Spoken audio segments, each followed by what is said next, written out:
রাজশাহী কলেজের শিক্ষার্থী শিমুল শিহাবের মৃত্যু দুর্ঘটনা নয়, তাকে হত্যা করা হয়েছে বলে অভিযোগ স্বজনদের। শিমুলের বন্ধুরা বলছেন, তাকে রাজশাহী বিশ্ববিদ্যালয়ের ভেতরে কয়েকজন মারধর করেছেন। তবে প্রক্টরের দাবি, ক্যাম্পাসে মারধরের কোনো ঘটনা ঘটেনি। বাইক দুর্ঘটনায় মৃত্যু হয়ে থাকতে পারে শিমুলের। বৃহস্পতিবার রাত 10টার দিকে রাজশাহী বিশ্ববিদ্যালয় ক্যাম্পাসে বান্ধবীর সঙ্গে আড্ডা দিচ্ছিলেন রাজশাহী কলেজের শিক্ষার্থী শিমুল শিহাব। এক পর্যায়ে তাকে আহত অবস্থায় উদ্ধার করা হয়। হাসপাতালে নেওয়া হলে তাকে মৃত ঘোষণা করেন চিকিৎসক। এখানকার আনইউজুয়াল যে কোনো ডেথ যে প্রোটোকলে দিতে হয় সেই প্রোটোকল অনুসরণ করে আমি তাকে মর্চুয়ারিতে পাঠিয়ে দিয়েছি আর কি। এভাবে কোনো ব্লান্ট ইনজুরি কিছু ছিল ঘাড়ের দিকে, বাট কোনো ধরনের বড় শার্প কোনো ইনজুরি ছিল না, ব্লিডিং ছিল না, এক্সটার্নাল কোনো ব্লিডিং ছিল না, এটুকুই পেয়েছি আমি। শিমুলের মৃত্যুর কারণ নিয়ে এক এক পক্ষ থেকে আসছে এক এক ধরনের বক্তব্য।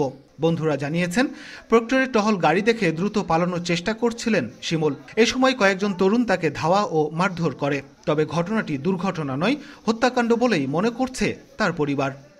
ধাওয়া দিলে মারা যাবে কি হবে? একটা ছেলে একটা বাইক থেকে পড়লে মারা যাবে, শরীরে কোনো দাগ নাই, কোনো স্পট নাই। ছেলে আমার মারা গেছে, ডাক্তারের ট্রিটমেন্ট করছে। ছেলে তো নাই ভাই, ছেলে তো মারা গেছে। বিশ্ববিদ্যালয়ের প্রক্টর বলছেন, ক্যাম্পাসে মারধরের শিকার হননি শিমুল, বাইক দুর্ঘটনায় মৃত্যু হয়ে থাকতে পারে। তবে পুলিশ বলছে, শিমুলকে ধাওয়া এবং ব্যাডমিন্টনের র্যাকেট দিয়ে আঘাত করা হয়েছিল। অক্ষত আছে তার বাইকটি।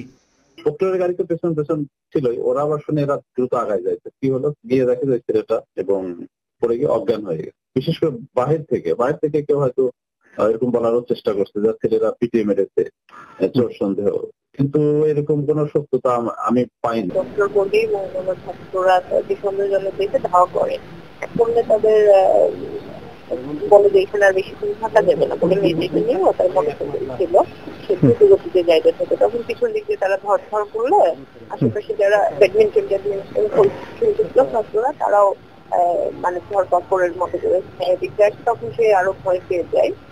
মৃত্যুর আসল কারণ জানতে ময়নাতদন্তের রিপোর্টের অপেক্ষায় পুলিশ। এ ঘটনায় এখন পর্যন্ত আটক করা যায়নি কাউকে। Mostafizur Rahman, Independent News, Rajshahi. এ নিয়ে বিস্তারিত জানাতে রাজশাহী থেকে আমাদের সাথে যোগ দিচ্ছেন সহকর্মী মোস্তাফিজুর রহমান। মোস্তাফিজ, এই ঘটনায় এখন পর্যন্ত কোনো মামলা বা কাউকে আটক করা গেছে কিনা, পুলিশ কি বলছে এই বিষয়ে?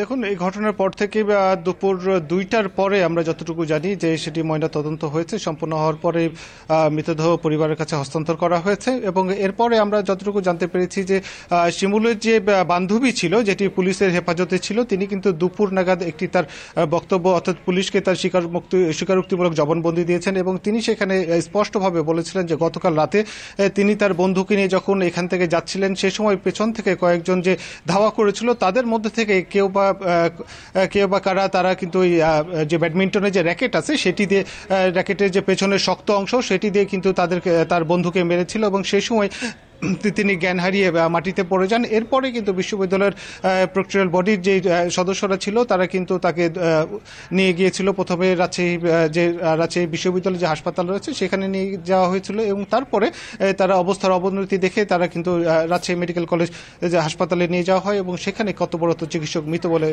ঘোষণা করেন। তো এখন পর্যন্ত একটি বিষয় স্পষ্ট হয়েছে যে সেখানে একটি ধারণা ছিল যে এখানে শিমুল রোড অ্যাক্সিডেন্টে মারা গেছে, না তাকে মেরেছে, এই বিষয়টি নিয়ে একটি ধোঁয়াশা ছিল। কিন্তু এই বক্তব্যের পরে অনেকটি এই শঙ্কা বা ধোঁয়াশা এটি অনেকটাই পরিষ্কার হয়ে গেছে যে তাকে আঘাত করা হয়েছিল। এবং ঠিক আঘাতজনিত কারণেই তার মৃত্যু হয়েছে কিনা সেটি হয়তো ময়নাতদন্ত রিপোর্টেই এটি পরিষ্কার হয়ে উঠবে। তবে পুলিশ এখন বলছে যে পরিবারের পক্ষ থেকে এখন পর্যন্ত মামলা করা হয়নি। তবে পরিবারের সঙ্গে আমরা কথা বলেছিলাম, তারা বলছিল যে তারা মামলার প্রস্তুতি নিচ্ছেন, যদিও তাদের এখন মানসিক অবস্থা খুব একটি ভালো নেই। এবং তারা বলছিলেন যে যেহেতু এখন তারা 2টার পরে মৃতদেহ পেয়েছে, এটি দাফন কাফনের বিষয় রয়েছে, তারপরে হয়তো তারা একটু থেমে সুস্থে তারা হয়তো এখানে রাজশাহী, যেহেতু এটি মতিহার থানার অংশেই এই ঘটনাটি ঘটেছে, তারা মতিহার নগরীর যে মতিহার থানা রয়েছে সেখানেই তারা কিন্তু একটি মামলা দায়ের করবেন, এরকম এই ধরনের একটি কথা কিন্তু পরিবারের পক্ষ থেকে জানানো হয়েছে। এবং যে বান্ধবী রয়েছে, অর্থাৎ শিমুলের যে বান্ধবী পুলিশ হেফাজতে রয়েছে, পুলিশ বলছে যে তারা পরিবেশে পরিস্থিতি পর্যবেক্ষণ করছে, সেই সাথে বিশ্ববিদ্যালয় কর্তৃপক্ষের সঙ্গেও তারা আলাপ আলোচনা করছে এবং বিশ্ববিদ্যালয় কর্তৃপক্ষের সঙ্গে আমার কথা হয়েছিল, বিশ্ববিদ্যালয়ের যে প্রক্টর রয়েছেন তার সঙ্গে কথা হয়েছিল। তিনিও বিষয়টি বলছিলেন যে আসলে প্রকৃত ঘটনা কি হয়েছে সেটিও তাদের জানা দরকার, কেননা তারা শুনেছেন যে এখানে যে শিক্ষার্থীর সে পড়ে গেছে বা সে এখানে রোড অ্যাক্সিডেন্টে মারা গেছে, এটি বিশ্ববিদ্যালয়ের প্রক্টর তিনি বলছেন যে এটি তিনি মোবাইল ফোনে শুনেছিলেন, কিন্তু প্রত্যক্ষভাবে তিনি এটি দেখেননি। পরে কিন্তু তিনি এই বিষয়গুলো নিয়ে জানার চেষ্টা করছেন যে আসলে প্রকৃত ঘটনাটি বিশ্ববিদ্যালয়ে কি ঘটেছিল বা কে মেরেছিল, কেন মেরেছিল, এই বিষয়গুলো নিয়ে। তো এখন বলছেন যে এটি এখন যেহেতু একটি আইনশৃঙ্খলা বাহিনীর হাতে গেছে এবং তারাও চাচ্ছেন যে বিশ্ববিদ্যালয় পরিবারও চাচ্ছেন যে আইনশৃঙ্খলা বাহিনী এটি একটি সুষ্ঠু তদন্ত করে এর ঘটনার পেছনে কারা ছিল, কেন ঘটেছে, এই ধরনের পরিস্থিতি উদ্বুদ্ধ কেন হলে, এগুলো বিষয় নিয়ে তদন্ত করবে, এটি কিন্তু বিশ্ববিদ্যালয়ের পক্ষ থেকে বলা হচ্ছে। এবং পুলিশ বলছে যে পরিবারের পক্ষ থেকে মামলা দায়ের করার পরে কিন্তু তাদের যে আইনি প্রক্রিয়া সেটি কিন্তু শুরু করবেন। সেই সাথে তারা অপেক্ষা করছেন যে ময়না তদন্ত হয়েছে, ময়না তদন্ত রিপোর্টটির উপরও কিন্তু তারা অপেক্ষা করছে যে এটি পেলেই তারা হয়তো পূর্ণাঙ্গভাবে তারা মাঠে নেমে কাজ করতে পারবেন। এটি কিন্তু আইনশৃঙ্খলা বাহিনীর পক্ষ থেকেও জানানো হচ্ছে। এই ছিল সর্বশেষ। রাজশাহী থেকে সবশেষ তথ্য জানাচ্ছিলেন সহকর্মী মোস্তাফিজুর রহমান। ফরিদপুর সদর উপজেলার আলিয়াবাদ ইউনিয়নে ডাকাত সন্দেহে গণপিটুনিতে এক যুবক নিহত হয়েছেন। তবে পরিবারের দাবি, দীর্ঘদিন ধরে স্থানীয় চেয়ারম্যান ওমর ফারুকের সমর্থকদের সঙ্গে বিরোধের জেরেই পরিকল্পিতভাবে তাকে হত্যা করা হয়। এদিকে পুলিশ বলছে নিহত মিরান খানের নামে এলাকায় সন্ত্রাসী কর্মকাণ্ড, চাঁদাবাজি সহ নানা অভিযোগে থানায় একাধিক মামলা রয়েছে। স্থানীয়রা জানায়, বৃহস্পতিবার রাত 11টার দিকে আলিয়াবাদ ইউনিয়নে যান মিরান ও তার সহযোগীরা। পূর্বশত্রুতার জেরে প্রতিপক্ষের লোকজন তাদের ধাওয়া দিলে সবাই পালিয়ে যায়। এ সময় মিরান খানের শরীরে বিভিন্ন জায়গায় আঘাত করে ফেলে রেখে যায় তারা। সকালে তাকে উদ্ধার করে ফরিদপুর মেডিকেল কলেজ হাসপাতালে নিয়ে গেলে চিকিৎসক তাকে মৃত ঘোষণা করেন।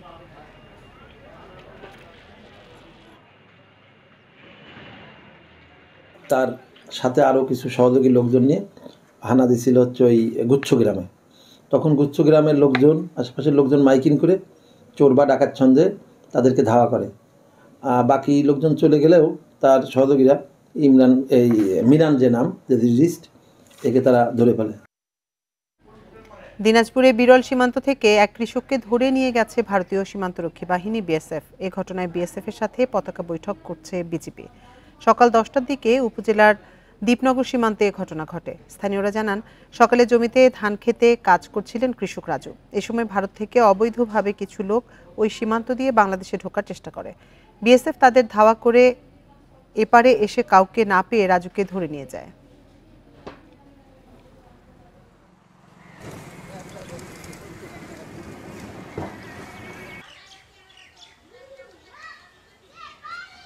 ফ্যাসিস্ট আওয়ামী লীগ সরকারের কারণে এই তিস্তা প্রকল্প বাস্তবায়ন হয়নি বলে মন্তব্য করেছেন জামায়াতে ইসলামীর আমির ডাক্তার শফিকুর রহমান। সকালে কুড়িগ্রাম সরকারি কলেজ মাঠে কর্মী সম্মেলনে যোগ দিয়ে তিনি অভিযোগ করেন, আওয়ামী লীগ সরকার উন্নয়নের নামে মহা দুর্নীতি করেছে, হাজার হাজার কোটি টাকা পাচার করেছে। ফ্যাসিস্ট সরকারের আমলে জামায়াতের নেতাকর্মীকে নানাভাবে নির্যাতন করা হয়েছে। এই ফ্যাসিস্ট সরকারে ফিরে আসার কোনো সুযোগ নেই বলে মন্তব্য করে তিনি বলেন, প্রতিটি হত্যার বিচার দেশের মাটিতে হবে।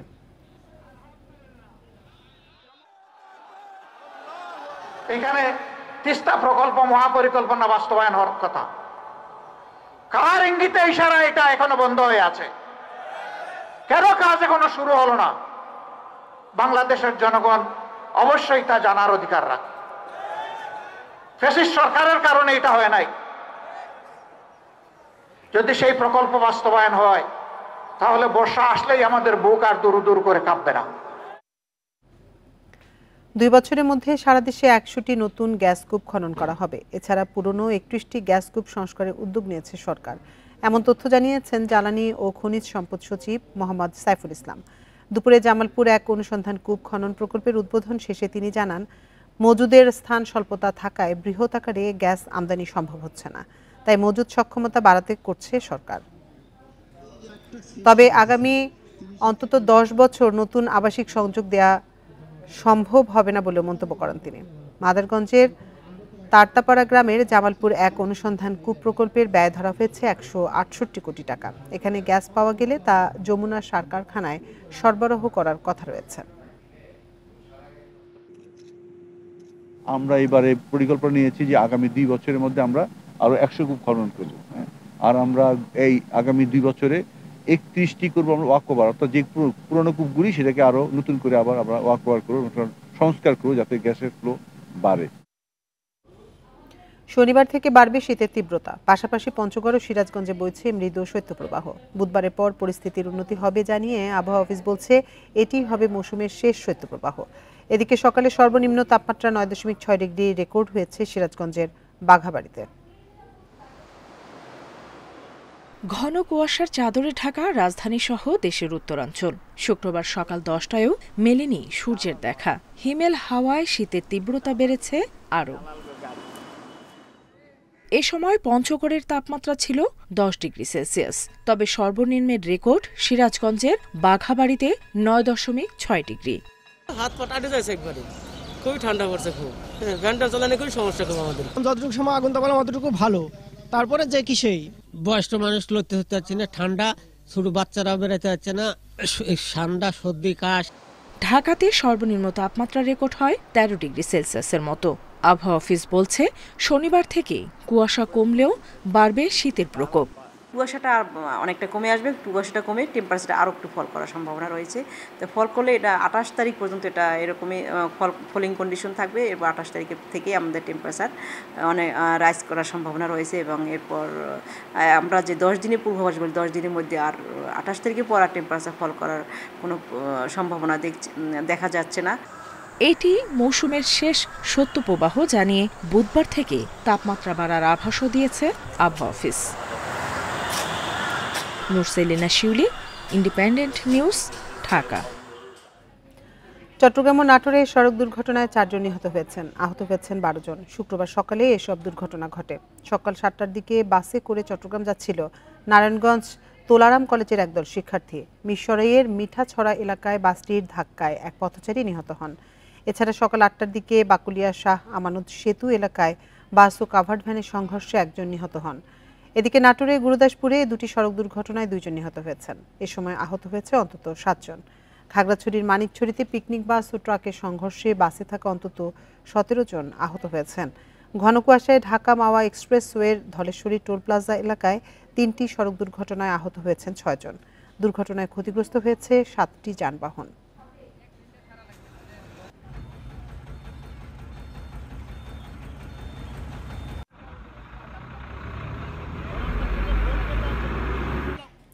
মহাসড়কে ব্যাটারি চালিত অটোরিকশা বন্ধে সাভারে অভিযান চালিয়েছে হাইওয়ে পুলিশ। সকাল থেকে দুপুর পর্যন্ত ঢাকা আরিচা মহাসড়কের বিভিন্ন পয়েন্টে অভিযান চালায় সাভার হাইওয়ে থানা পুলিশের একটি দল।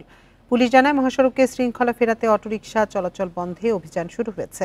যারা নির্দেশনা মানছে না তাদের বিরুদ্ধে ব্যবস্থা নেওয়া হচ্ছে। মহাসড়কে অটোরিকশা বন্ধে এমন অভিযান অব্যাহত থাকবে বলেও জানিয়েছে পুলিশ।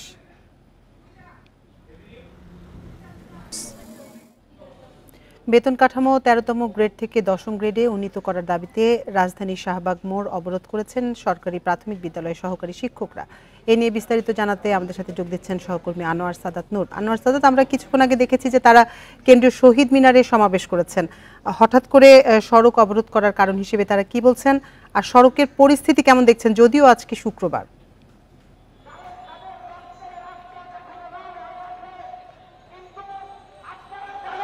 দশম গ্রেডে উন্নীত করার দাবিতে সরকারি প্রাথমিক বিদ্যালয়ের শিক্ষকরা আজ সকাল 10:30 থেকে জাতীয় শহীদ মিনার প্রাঙ্গণে একটি সমাবেশ করে। তাদের মধ্যে কয়েকটি দাবির মধ্যে উল্লেখযোগ্য দাবি ছিল যে তাদেরকে এখন যে তারা 13তম গ্রেডে আছে সেই 13তম গ্রেড থেকে উন্নীত করে 10ম গ্রেডে তাদেরকে নিয়ে আসার একটি দাবি বা সরকারের কাছে একটি আহ্বান জানিয়েছেন এই প্রাইমারি সরকারি প্রাথমিক বিদ্যালয়ের শিক্ষার্থীরা, মানে শিক্ষকরা। তারা তাদের সমাবেশ সম্পন্ন করার পরে তারা চেয়েছিলেন যে এই দাবি নিয়ে তারা যমুনা অভিমুখে যাবেন, মানে যমুনায় যাবেন, সেখানে প্রধান উপদেষ্টার প্রতিনিধি মানে প্রধানিষ্ঠ বরাবর কোনো একজন প্রতিনিধির কাছে তারা স্মারকলিপি দেবেন তাদের দাবি জানিয়ে। কিন্তু তারা শহীদ মিনার থেকে শাহবাগ মোড়, শাহবাগ চত্বরে আসার মানে শাহবাগ চত্বরে এলে সেখানে পুলিশ তাদেরকে সেই সমাবেশ মানে যে যাত্রা, সমাবেশ শেষে যে যাত্রা, সেই যাত্রায় বাধা দেয়। তাদেরকে যেতে দেওয়া হবে না বলে পুলিশ এরকমটি তাদেরকে জানিয়েছেন, নিরাপত্তার স্বার্থে কিংবা রাস্তায় যেন কোনো ধরনের বিঘ্নতা তৈরি না হয় বা যমুনা মানে যমুনার সামনে কোনো অবস্থাতে যাওয়া যাবে না, এমনটি কিন্তু পুলিশকে থেকে জানানো হয়েছে। তারা তাদেরকে এখানেই আটকে রেখেছেন এবং সেখানে শান্তিপূর্ণভাবে তারা বসে আছেন। যদিও বা টিএসসি থেকে শাহবাগ এই রাস্তাটির এক পাশ এই এক পাশের রাস্তা চলাচল বন্ধ হয়ে আছে। তারা এই রাস্তায় কোনো যান চলাচল হচ্ছে না, তবে তাদেরকে অনুমতি দেওয়া হয়েছে একটি প্রতিনিধি দল তৈরি করে, যারা প্রতিনিধি দল স্মারকলিপি নিয়ে যমুনায় যাবে এবং প্রধান উপদেষ্টার কোন একজন প্রতিনিধির কাছে সেই স্মারকলিপি জমা দেবেন। এখন পর্যন্ত এরকমই পরিস্থিতি চলমান শাহবাগ জাতীয় জাদুঘরের সামনে। শাহবাগ মোড় এলাকা থেকে জানাচ্ছিলেন সহকর্মী আনোয়ার সাদাত নূর। ২৬ বছর পার হলেও বরগুনার আমতলী পৌরসভার বর্জ্য ফেলার জন্য নেই নির্ধারিত স্থান। পৌরসভার আবর্জনার পাশাপাশি ক্লিনিক্যাল বর্জ্য ফেলা হচ্ছে পায়রা নদীর তীরে।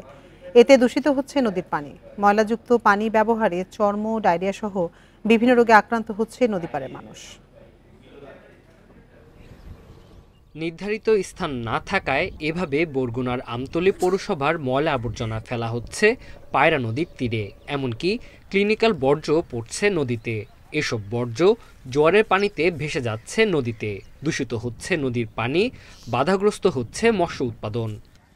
রান্না খাওয়া সবই করি এই দিদি মনে করেন নিয়ে থুই, এইভাবে মনে করেন রান্দি এইখানে দিতে রান্দি, আর কি করুম করেন। মৎস্যজীবী তাদের মাছ ধরার ব্যাঘাত হচ্ছে। পলিথিন পরে নদীর ইলিশ মাছ, এটা ইলিশ মাছ খ্যাত পায়রা নদী ছিল, সেটার ক্ষতি হচ্ছে। নদীর পাড়ের বাসিন্দারা বলছেন ময়লাযুক্ত পানি ব্যবহার করে প্রায় ১৫০০ মানুষ। এতে চর্ম, ডায়রিয়া সহ বিভিন্ন রোগে আক্রান্ত হচ্ছেন তারা। এগুলো বিভিন্ন জায়গায় এইভাবে ফালানো হচ্ছে পৌরসভার বিভিন্ন জায়গায়, যার কারণে মানুষের অনেক ক্ষয়ক্ষতি হচ্ছে, মানে শারীরিকভাবে অনেক ক্ষতি হচ্ছে, বাচ্চাদের অনেক অসুস্থ হচ্ছে। বর্জ্য ব্যবস্থাপনার জন্য পৌর কর্তৃপক্ষের কাছে আবেদনের পরেও সমাধান মেলেনি। নাগরিক কমিটির দাবি, আধুনিক বর্জ্য ব্যবস্থাপনা নির্মাণের মাধ্যমে ময়লা আবর্জনা রিসাইক্লিং করে সার উৎপাদন করা সম্ভব। একটা ডাম্পিং স্টেশন করে এবং যে সলিড ওয়েস্টগুলো আছে সেগুলোর একটু রিসাইক্লিং করে এগুলো বা সার হিসেবে ব্যবহার করা যেতে পারে বা অন্য কোনো কাজেও লাগানো যেতে পারে। পর্যাপ্ত অর্থ না থাকায় জমি অধিগ্রহণ করতে পারছে না পৌর কর্তৃপক্ষ। বর্জ্য ব্যবস্থাপনার জন্য সরকারি জায়গা খুঁজছে তারা। ৩ মাস দায়িত্ব নেওয়ার পর থেকে আমরা প্রতি সপ্তাহে আমরা জায়গা খুঁজছি। আমরা আশা করি যে মোটামুটি ২-৩ একর জায়গা যদি মিলে যায় তাহলে আমরা সেই জায়গায় ইনশাল্লাহ আমাদের ময়লাগুলো ডাম্পিং করার আমাদের পরিকল্পনা আছে। ১৯৯৮ সালে আমতলী পৌরসভা প্রথম শ্রেণীতে উন্নীত করা হয়। Independent news. ফরিদপুরে চলছে ৩ দিনব্যাপী হিম উৎসব। সেখান থেকে সবশেষ তথ্য জানাতে আমাদের সাথে যোগ দিচ্ছেন সহকর্মী এস.এম. মাসুদুর রহমান। মাসুদ, হিম উৎসবের সবশেষ তথ্য জানাবেন আমাদেরকে। প্রতি বছরই শীতের সময় ফরিদপুর জেলায় হিম উৎসবের একটি আয়োজন করা হয়। ওয়ার্ক হেলিকের পক্ষ থেকে এই হিম উৎসবের আয়োজন করে একটি সংগঠন, যে সংগঠনের তরুণ উদ্যোক্তা নারী পুরুষ এই সংগঠনের মাধ্যমে এই হিম উৎসবের আয়োজন করে থাকে। প্রতি বছরের মতো এবার চতুর্থবারের ভাবে তারা এই হিম উৎসবের আয়োজন করেছে। আয়োজনের প্রতিদিন সকাল দুপুর ২টা থেকে রাত ৮টা পর্যন্ত এই হিম উৎসবের আগত দর্শনার্থীরা বিভিন্ন স্টল ঘুরে শীতের যে বিভিন্ন ধরনের আয়োজন, সে আয়োজনে তারা উৎসব পালন করে। সেই উৎসবের মধ্যে তারা পিঠা পুলি বা বুটিক শিল্প সহ অন্যান্য যে কারুকার্য কাজ আছে সেই কাজের যে প্রদর্শনী, সেই প্রদর্শনীর পাশাপাশি দর্শকরা এই উৎসবকে আনন্দের সাথে গ্রহণ করে দেখা যায় যে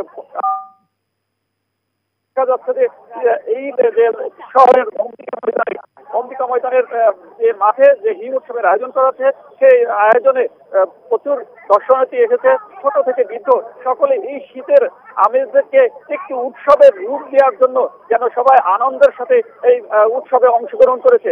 আমরা লক্ষ্য করেছি এই উৎসবকে ঘিরে আয়োজকরা প্রতিদিনই সন্ধ্যাকালীন একটি সাংস্কৃতিক অনুষ্ঠান আয়োজন করে। সেই অনুষ্ঠানে গতকাল ব্যান্ড শিল্পীরা তাদের সঙ্গীত পরিবেশন করে। আজ শোনা গেছে যে তারা যে সিলসিলা যে ব্যান্ড, তারা আজকে ফোক ডান্স আয়োজন করবে। এছাড়া আমি এখানে ফরিদপুরে ৩২টি স্টলে এই হিম উৎসবের আয়োজন করেছে, যেখানে পিঠা পুলি, কেক, তাদের হস্তশিল্প, কুটির শিল্প সহ বিভিন্ন প্রসাধনী সামগ্রী নিয়ে এসেছে। বাটিকের যে শিল্পকর্ম সেগুলো তারা প্রদর্শন করছে। অর্থাৎ যুবক শ্রেণীর যে তরুণ উদ্যোক্তা তারা তাদের জি মাসুদ, আপনাকে অসংখ্য ধন্যবাদ আমাদের সাথে যোগ দেওয়ার জন্য। ফরিদপুর থেকে জানাচ্ছিলেন সহকর্মী এস.এম. মাসুদুর রহমান।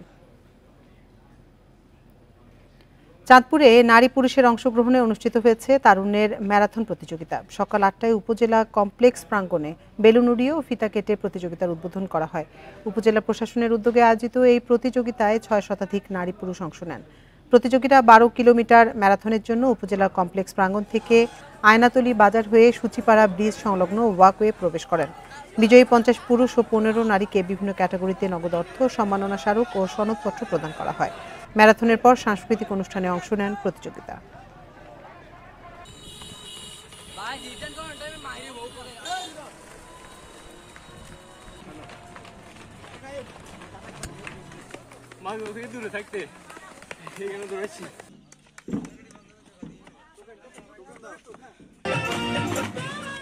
নাটোরের নলডাঙ্গার বিভিন্ন গ্রামে ঘুরে বেড়াচ্ছে একটি রেসাস বানর। গত কয়েকদিন থেকে নলডাঙ্গার বিভিন্ন স্থানে বিচরণ করছে বানরটি। পরিবেশবাদী সংগঠন সবুজ বাংলার সাধারণ সম্পাদক ফজলে রাব্বি সহ স্থানীয়রা জানান, অস্থির এই বানরটি গ্রামের ভেতর বিভিন্ন স্থানে ছুটে বেড়াচ্ছে, কখনো ছাদে, টিনের চালে, গাছের ডালে, আবার কখনো বাঁশঝাড়ে।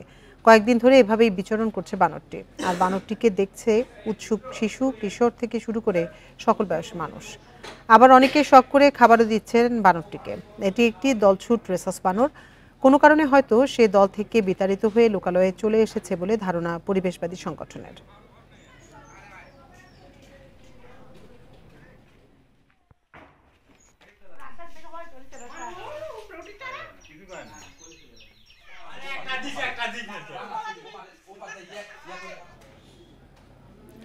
শরীরচর্চায় জয়পুরহাটে গড়ে উঠেছে ফিটনেস ক্লাব। জেলা সার্কিট হাউস মাঠে প্রতিদিন সকাল ৬টা থেকে ১.৫ ঘন্টা চলে নানা রকমের ব্যায়াম। ক্লাবের সদস্যরা জানান, প্রতিদিন সকালে চিকিৎসক, ব্যাংকার, আইনজীবী, রাজনীতিবিদ, জনপ্রতিনিধি, সাংবাদিক সহ বিভিন্ন পেশার মানুষের একটি দল একত্রিত হয় মাঠে।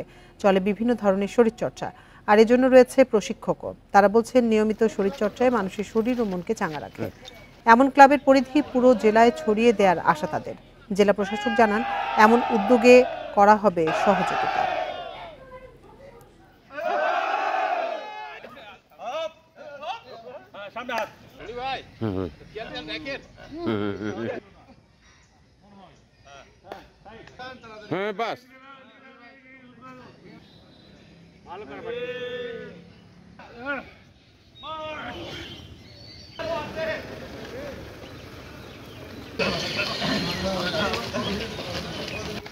জেলা কালেক্টরেট চত্বরে একত্রিত হয়ে আমরা কিছুক্ষণ এক্সারসাইজে সময় কাটাই।